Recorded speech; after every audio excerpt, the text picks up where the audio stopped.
maka pada saat bunga KPR atau bunga pasar lah, inflasi ya menjadi indikator utamanya, turun, jangan berharap bunga KPR kita turun.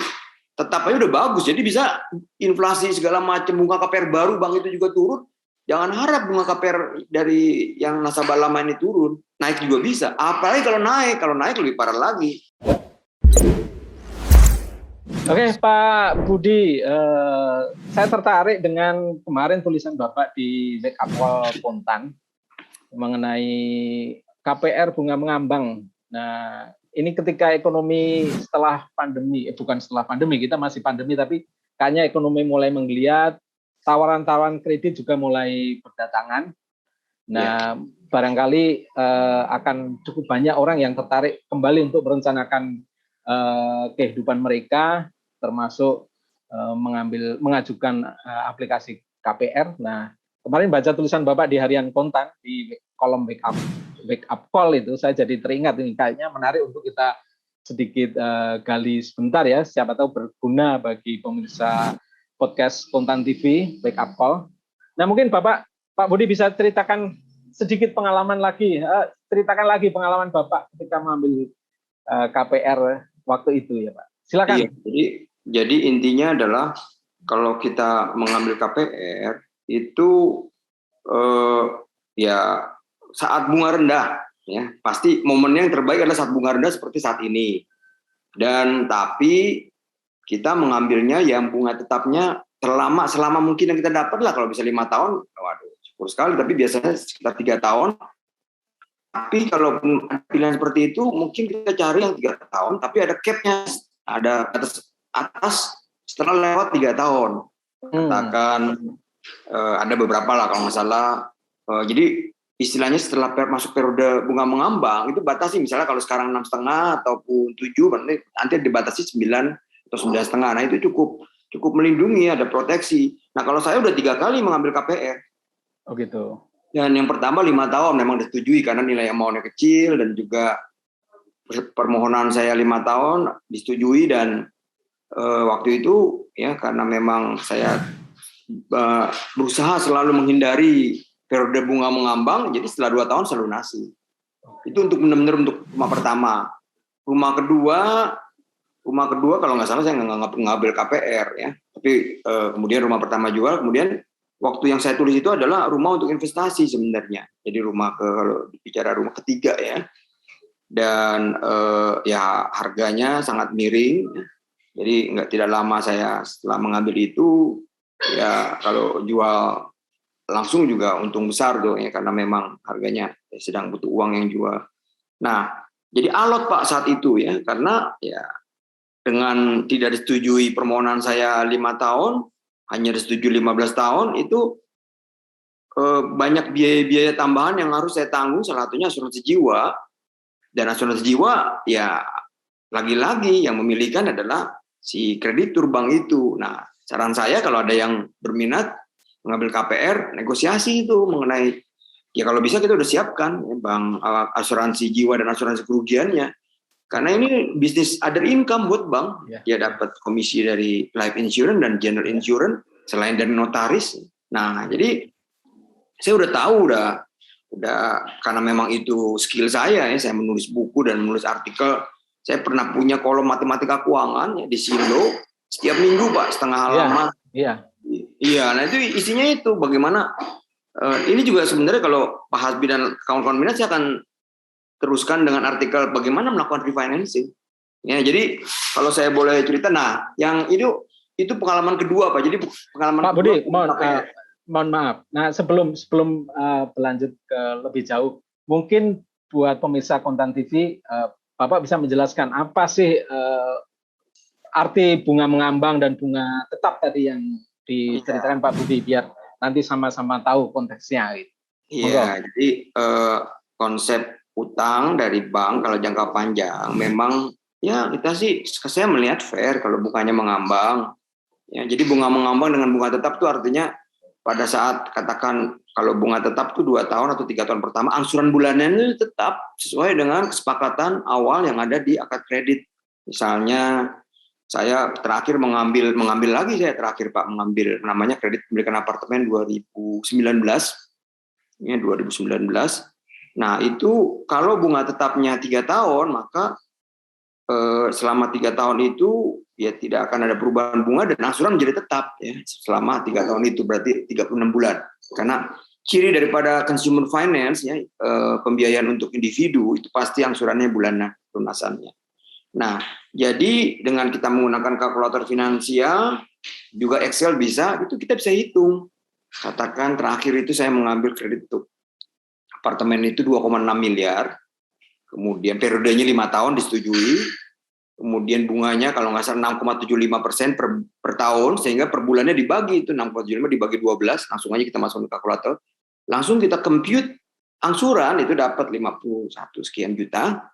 Nah, tapi ya dalam kasus terakhir ini bunganya 3 tahun, jadi setelah 36 bulan siap-siap nanti bunganya akan ada bunga baru yang ditetapkan oleh bank, dan ini ditetapkannya sepihak ya. Jadi bank tidak minta persetujuan atau tidak menjelaskan dari mana angkanya, jadi benar-benar semaunya ya. Ini yang menjadi latar belakang utama bahwa ada hubungan asimetris antara bank dengan nasabahnya. Itulah yang disebut bunga mengambang ya, itu tadi ya. Nah iya, jadi dalam hal bunga mengambang, karena keputusan diambil sepihak oleh bank, maka pada saat bunga KPR atau bunga pasar lah, inflasi ya menjadi indikator utamanya, turun, jangan berharap bunga KPR kita turun. Tetap aja udah bagus, jadi bisa inflasi segala macam, bunga KPR baru bank itu juga turun, jangan harap bunga KPR dari yang nasabah lama ini turun. Ya. Naik juga bisa, apalagi kalau naik lebih parah lagi. Ya, contohnya kasus saya bunga acuan BI rate ya, kata kalau sekarang BI reverse repo rate ya 7 day itu naik hanya 1,75%, sehingga saya prediksi waduh ini ya kalaupun naik 3% lah maksimal. Kenapa? Karena bunga untuk KPR baru bank itu yang karena bersaing Pak itu nggak berani tinggi-tinggi, karena ya artinya dia naik dari periode saya meminjam sampai 2 tahun kemudian naik sekitar dari 7,49 ke 10% lah, 2, sekian lah ya, 2,5. Tapi kenapa? Karena bersaing memperebutkan nasabah baru, tapi terhadap nasabah lamanya dia tahu kan nasabahnya tidak berdaya, nggak bisa ngitung, nggak berdaya, naif lah istilahnya, nggak ngerti ada opsi. Nah ini juga mungkin akan saya tuliskan di dalam artikel berikutnya. Dalam hal mengambil KPR ada 3 opsi. Opsi pertama adalah yang dimiliki oleh bank tadi itu, menaikkan suku bunga untuk memperbesar keuntungannya ya. Dan opsi kedua milik nasabah, pelunasan lebih cepat, tapi ada biayanya, denda tadi 2%, 2,5%. Dan opsi ketiga adalah bagi yang tidak punya modal atau uang cukup untuk melunasi lebih cepat ya, karena tidak puas dengan kenaikan, itu masih ada alternatif ketiga, yaitu refinancing, mengambil KPR baru dari bank lain yang periodenya sama. Jadi kalau misalnya saya contoh kasus kemarin itu sudah selesai 2 tahun, tinggal 13 tahun, ambil periodenya 13 tahun. Ya, jadi nanti asuransi jiwa, asuransi kerugian masih bisa digunakan. Tinggal kita ngitung berapa yang perlu diambil KPR baru dari bank lain, yang paling tidak nih biayanya tambah lagi Pak, satu lagi selain denda pelunasan lebih cepat, ada biaya satu lagi yang harus diperhitungkan adalah provisi dari bank baru. Iya. Sekarang juga cukup banyak tawaran pengambil alihan take over kredit ya Pak. Nah iya, jadi kan kita bicara take over KPR, ini kan semacam take over. Iya. Take over utang kartu kredit aja begitu marak. Nah ini kawan-kawan saya di Departemen Akuntansi, dosen akuntansi, dan juga mungkin beberapa dari dosen departemen lain di Fakultas Ekonomi banyak sudah mengerti konsep opsi refinancing ini. Yeah. Jadi kerugiannya adalah melunasi dengan denda pelunasan tuh 2% sampai 2,5%, kemudian ada provisi 1%, ada biaya admin nggak seberapa lah, mungkin 500.000 juta. Nah ini jadi kalau kita masih tersisa saldo dari bank lama, dalam kasus saya 576 juta atau berapa, berarti harus ditambah 2%. Tapi ada juga bank yang menghitung denda dari saldo terakhir Pak. Jadi kita taruh kata terakhir Pak, itu dari saldo terakhir selalu. Jadi apa yang fair dari saldo terakhir. Kalau dia gini, Pak, dari angsuran yang harus dilakukan, wah itu, atau berapa kali angsuran harus dilakukan, itu nggak fair. Itu makanya biasanya triknya begini, kalau masih punya saldo terakhir, saldo pinjaman 500 juta misalnya. Ya. Nah kita punya 500 juga untuk melunasi, kita lunasi dulu 400 juta Pak, sehingga saldo terakhirnya tinggal 100 juta. Nah, itu Bahkan lebih baik ada lagi, saldo Pak. terakhirnya 10 juta juga. Ada bank yang bisa menerima begitu Pak. Nah, tapi masalahnya waktu kita bayar 400 juta nggak kena denda pelunasan lebih cepat ya? Enggak. Nah, itu lebih baik Pak, kalau begitu lebih baik. Kenapa? Jadi ada beberapa bank yang bisa memberikan opsi pelunasan lebih banyak, cicilan lebih banyak. Iya, nah itu bagus Pak. Nah, saya belum pernah tuh menulis tentang itu dan juga belum pernah mengangkat ini. Tapi itu yang, nah berarti ada opsi berikutnya, melunasi sebagian atau sebagian besar dari utang. Betul. Untuk mengurangi apa? Angsuran bulanan ke depan, dan juga ya angsuran bulanan ke depan berkurang, sudah pasti kita kena biaya bunganya juga lebih rendah. Jadi hati-hati ya nasabah, mungkin yang harus diingatkan ini, kalau kita bertransaksi dengan bank, baik kita sebagai borrower atau debitur maupun kita sebagai kredit, ini zero sum game. Bank memperbesar keuntungan, tapi ya dengan ya kita yang harus menjadi lawannya, yang harus mengalami biaya lebih besar ya dalam hal itu Pak, zero sum game. Ini kuncinya adalah ada zero sum game, kemudian ada hubungan asimetris. Ya. Nah, kalau bagi orang yang saat ini memang berencana untuk mengajukan KPR, apa yang harus diwaspadai? Tadi Pak Budi sudah menjelaskan, misalnya mencermati benar, memilih periode bunga tetapnya paling panjang gitu ya Pak. Tapi kan kadang-kadang pertimbangannya bukan, kebanyakan orang awam yang dipertimbangkan hanya uang muka, misalnya uang muka yang lebih kecil, kemudian bunga KPR yang lebih rendah, jarang-jarang yang sampai berpikir sampai bunga tetapnya lebih panjang gitu. Nah, menurut Pak Budi apa saja yang harus benar-benar dipersiapkan gitu? Iya, jadi kalau masalah bunga tetap, jadi istilahnya loan to value ya. Jadi loan to value kan bisa 70, 75, 80.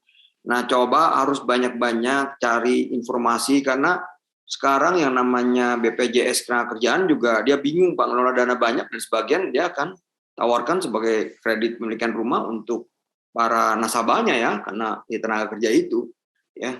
Kenapa? Karena memang kalau nggak salah ya dia juga punya misi untuk menyalurkan dari portfolio itu 5%, 10% dalam sektor real lah, yang yang bisa memutarkan ekonomi, tidak hanya di portfolio.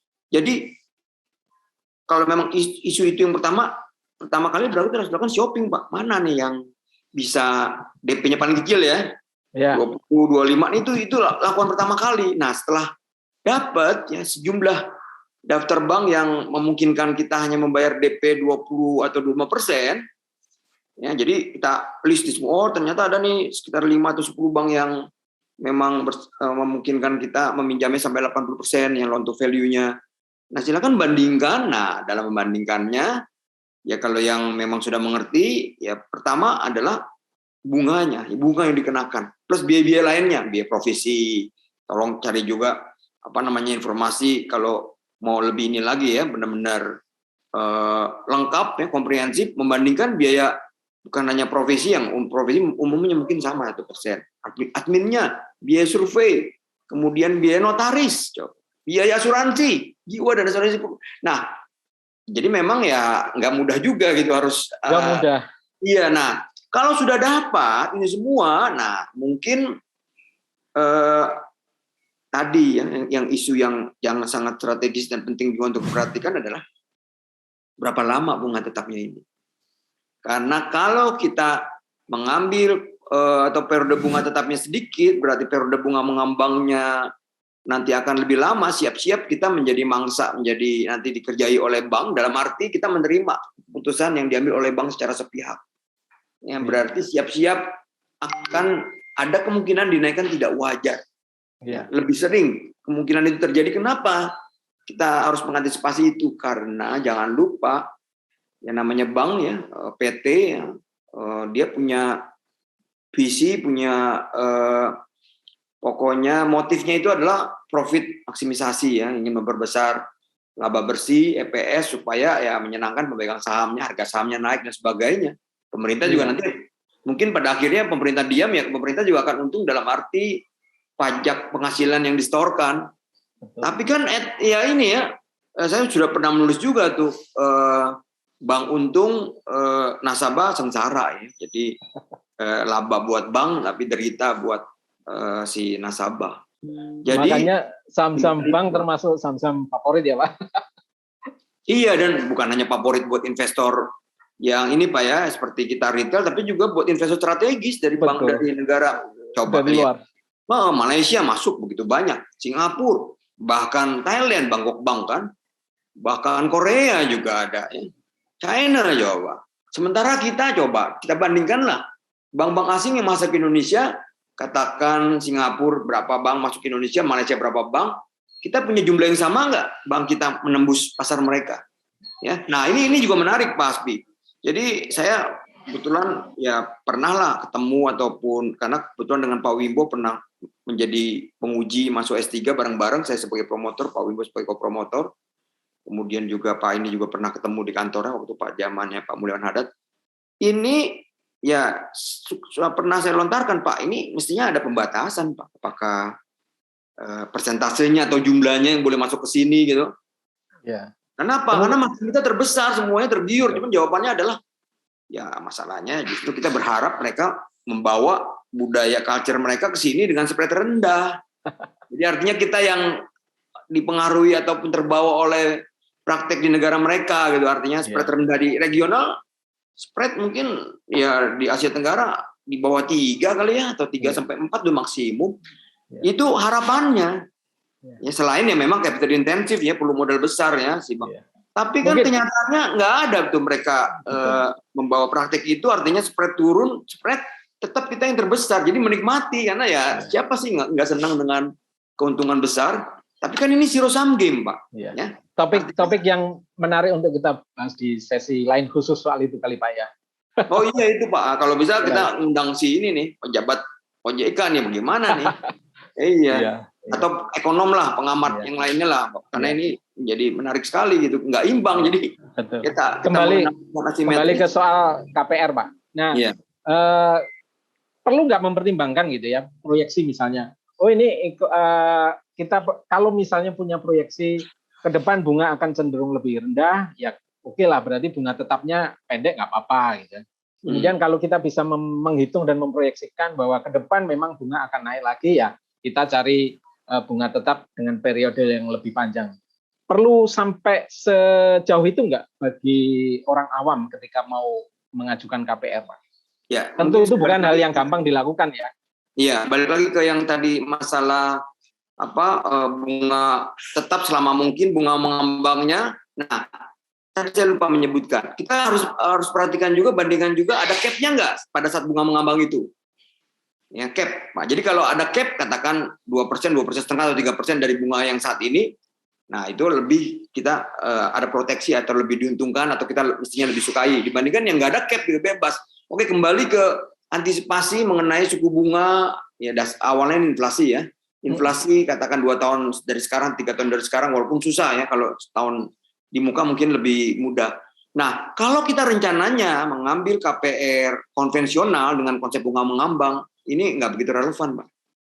Kenapa? Karena tadi saya katakan, begitu bunganya, inflasinya turun, suku bunga KPR semuanya turun, seperti kondisi saat ini dibandingkan 2 tahun lalu, itu KPR yang nasabah lama dari KPR itu tidak ikut turun, tidak akan nikmati karena sepihak tadi, asimetris sepihak dan ya, intinya adalah bank mau nggak menurunkan keuntungannya ya, dengan artinya mensejahterakan nasabahnya kan, ataupun mengurangi beban dari nasabahnya.